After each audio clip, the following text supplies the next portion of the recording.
Hola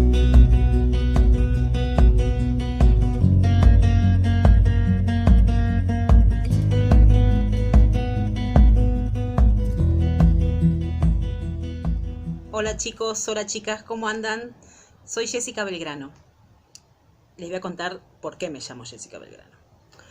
Resulta que a comienzos del siglo XIX, que es como decir comienzos del 1800, se conocieron Manuel Belgrano, que dicen que tenía mucha facha, y María Josefa Ezcurra, que era la hija mayor de el matrimonio Ezcurra. Una noche fueron a un baile, a una tertulia, se pusieron a bailar, se miraron, se gustaron y bailaron toda la noche.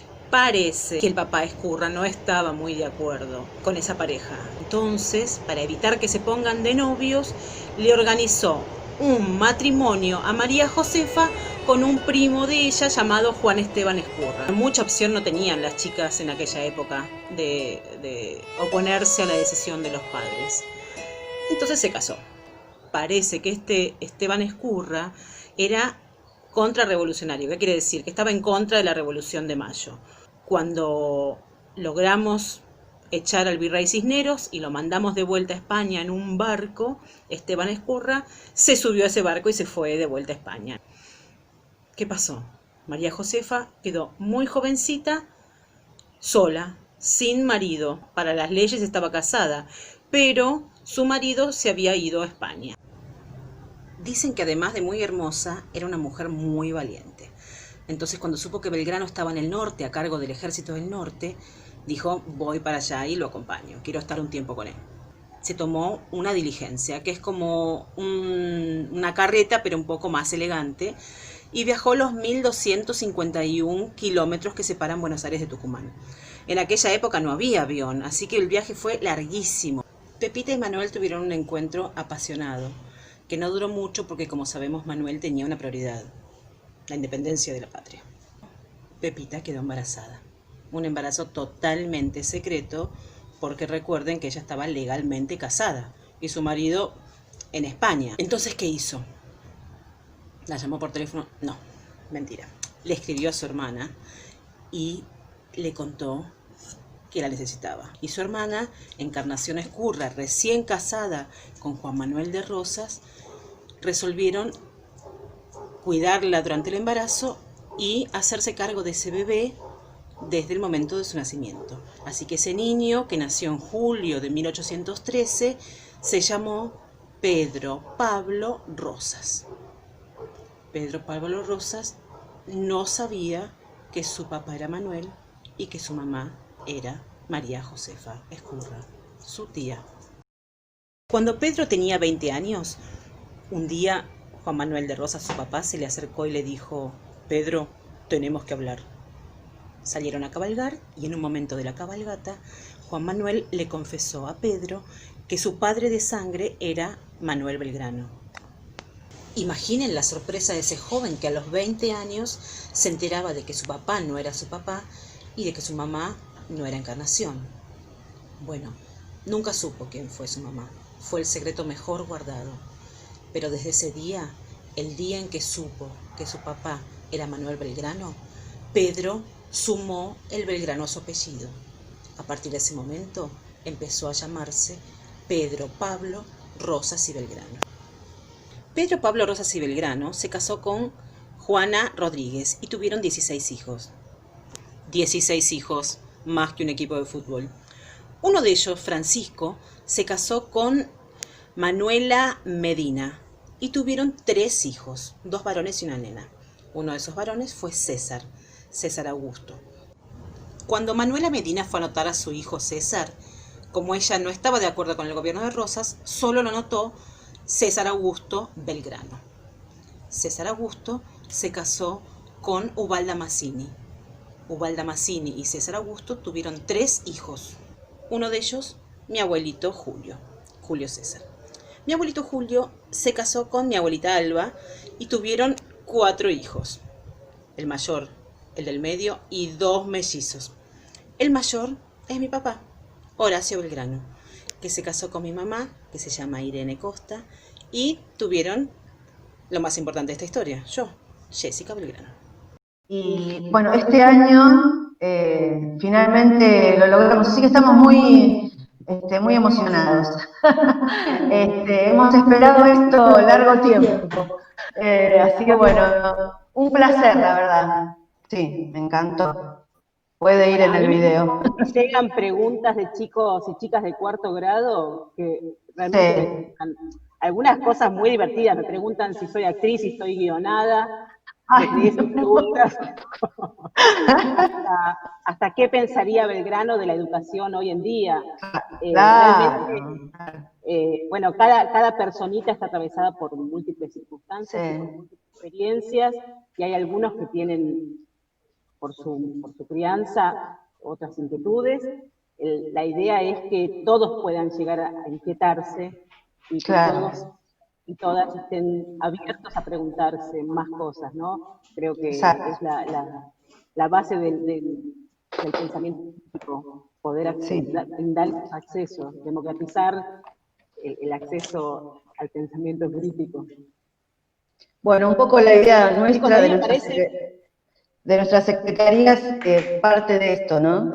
De que la educación es eterna pregunta y que debe ser reformulada, repensada siempre. Bueno, hoy más que nunca, como decía Martín, en tiempos de pandemia, por un lado la pandemia es terrible, pero por otro lado vino a poner blanco sobre negro muchas cosas y permite otras también, ¿no? Así que mismo ya se está pensando toda una reformulación de lo educativo que, bueno, va a ser muy, muy, muy rico, creo. Eso es lo que está pasando, ¿no? También, digo, es un común, digo, pensando en esto que vamos viendo, hay que hacer una militancia del otro Belgrano, de otro tipo de historia, otro tipo de educación. En relación a lo que estaba diciendo Ceci, a lo que estaba diciendo Martín, yo quería comentar como educadora de grupos de chicos chiquitos, como venía diciendo Jessica, que el escuchar el apellido Belgrano vivo no lo pueden creer, porque para ellos la historia es algo que ya pasó y que pasó antes que mi mamá, que mi papá y que mis abuelos y que mis tatarabuelos habían nacido, y pasó. Entonces, esto de estar viviendo la historia en este momento a través del legado de quienes participaron en ese momento y hoy, porque hoy también estamos haciendo historia, es mágico. Sí. Así que nada, sería hermoso que te pudieran conocer. Es muy divertido cuando hago los vivos y termino de hacer el árbol genealógico en el pizarrón, que les hago con corazones y fulano con fulana. Es muy así, muy histriónico. Termino de hacer 200 años de descendencias y me preguntan, ¿y vos lo conociste a Belgrano? Qué bueno, empecemos de nuevo. Mi hija, que tiene 7 años, no puede creer que pueda existir vivo alguien que tenga que ver con Belgrano. No puede vivir. Recién me estaba diciendo, mamá no puede vivir. No, es divertido lo que se les dispara, es como que se les abre bueno, la historia es un continuum, ¿no? Un continuum de personas haciéndola, eso está bueno también, que la historia sea presente.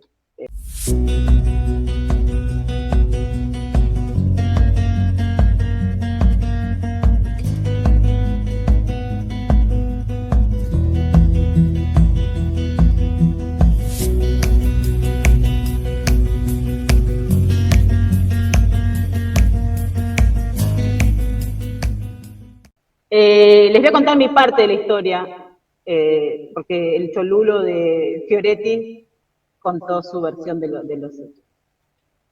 Cuando yo era chiquita, odiaba llamarme Belgrano, fue una tortura toda mi vida. Fue una infancia infeliz la que tuve gracias a ese apellido, porque todas se llamaban Mariana, Valeria, Silvina, y yo me llamaba Jessica, un error tremendo de mis padres, que bueno, ya los perdoné, pero aparte me llamaba Jessica Belgrano, y no Gómez, ni López, ni Fernández, era Belgrano, y Belgrano no había tenido hijos, ¿entienden? Era un accidente histórico, mi existencia era un accidente histórico, porque Belgrano no había tenido hijos, Belgrano era gay, Belgrano había hecho una bandera bastante incolora, eso era lo que me decían mis compañeros, ¿no? Y mis compañeras de la escuela. Había perdido tantas batallas como las que había ganado, era como que, y yo soy Jessica Belgrano, y las maestras me paraban en el acto del colegio, al lado de la bandera de ceremonia, con el árbol genealógico, y me dejaban quietita ahí, era como el orgullo de las maestras, y para mí era un tormento. Y así fue toda mi infancia, y mi adolescencia también. No era para nada un motivo de orgullo llamarme Belgrano, era un peso enorme, un peso y un vacío, porque nadie me había explicado nada. La historia no había sido tan nutrida como, ni tan apasionada como la cuenta Martín. De más grande tuve la experiencia de que a todos a quienes les decía mi nombre me decían, pero qué orgullo, qué honor. Y yo, viste, traía esta historia de tortura por mi apellido y no entendía qué pasaba, porque el tipo había creado una bandera incolora, porque había muerto pobre, porque había perdido tantas batallas como había ganado, y a todos les parecía un honor saber mi apellido. A todos me refiero, a todos, a conservadores, a troscos, no había a nadie a quien Belgrano le cayera mal.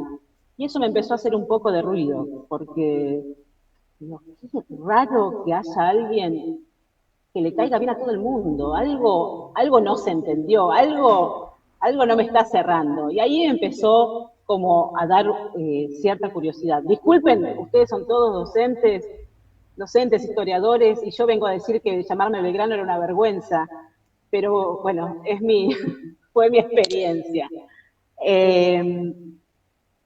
Ojo, para mi familia era un honor, era una chapa infernal, pero nada más que eso, nunca me habían contado nada de Belgrano, más que qué honor, qué orgullo llamarse Belgrano.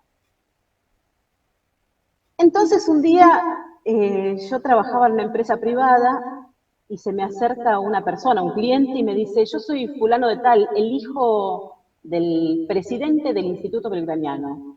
Un honor conocerla. Igualmente, le dije, como siempre digo, igualmente. ¿Sos descendiente de Belgrano? Sí, soy descendiente de Belgrano. Y el fulano me dice, te voy a traer un libro que escribió mi papá. Era un compilado de textos de personas involucradas en la historia en relación a Belgrano. El señor me trae un libro de este tamaño, no sé si lo ven, un libro enorme de hojas laminadas y cuadros preciosos. Y lo primero que hice yo fue buscar mi árbol genealógico, porque soy también bastante cholula. Y pasando página por página por página, busqué, y encontré el árbol de la hija, de Manuela, y toda la descendencia de esa línea. Y yo no estaba, porque no desciendo de Manuela, yo desciendo de Pedro.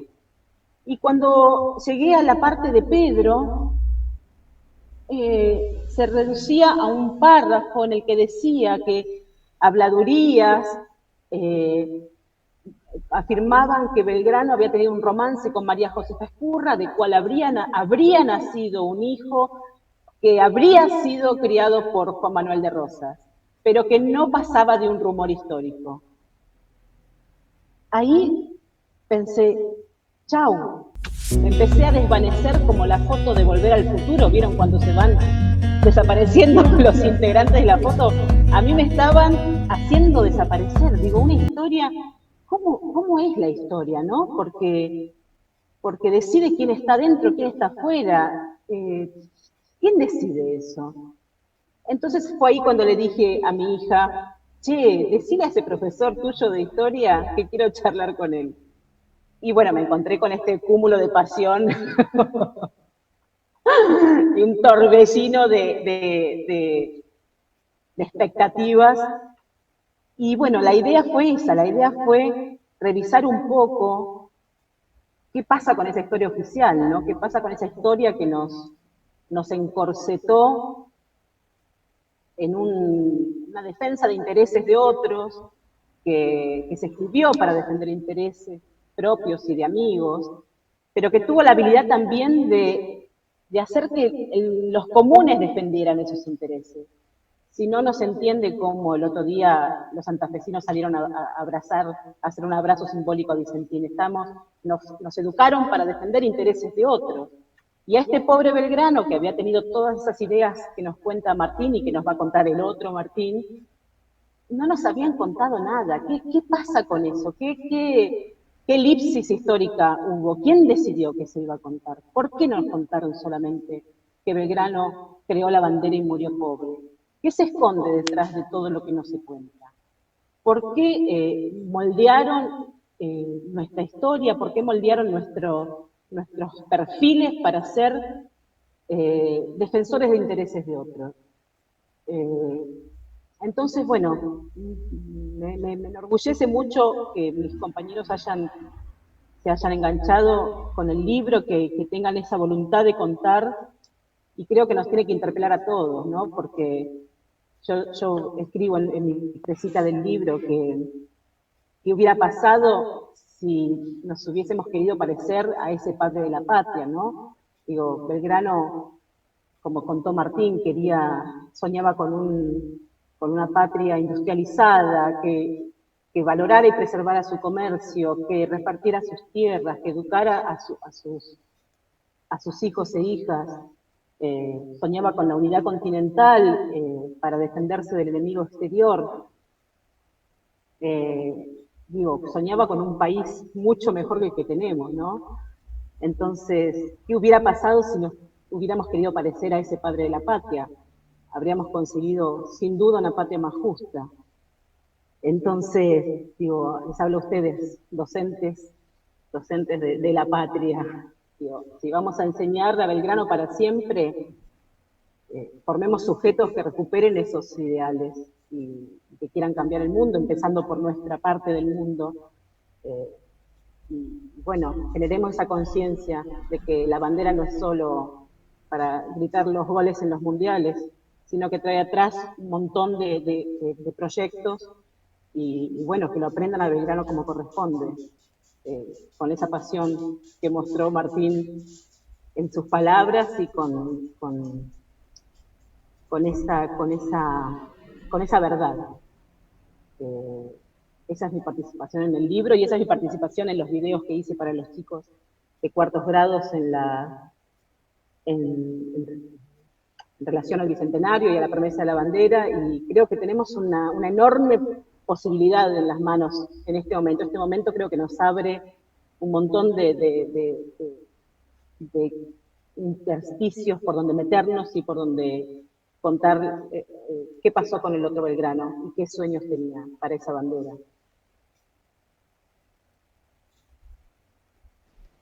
Bueno, perdón que interrumpa, pero ese es es uno de los objetivos que tenemos con esto, Jessica. Esta es la idea nuestra, ¿no? Mostrar a este otro Belgrano, a otros también padres de la patria, pero en especial a Belgrano, me parece que el gran objetivo que tenemos ya desde el año pasado y que lo vamos a lograr este año. Así que todo esto más tus videos, vamos a hacer algo muy, muy significativo para que llegue a las escuelas con este objetivo.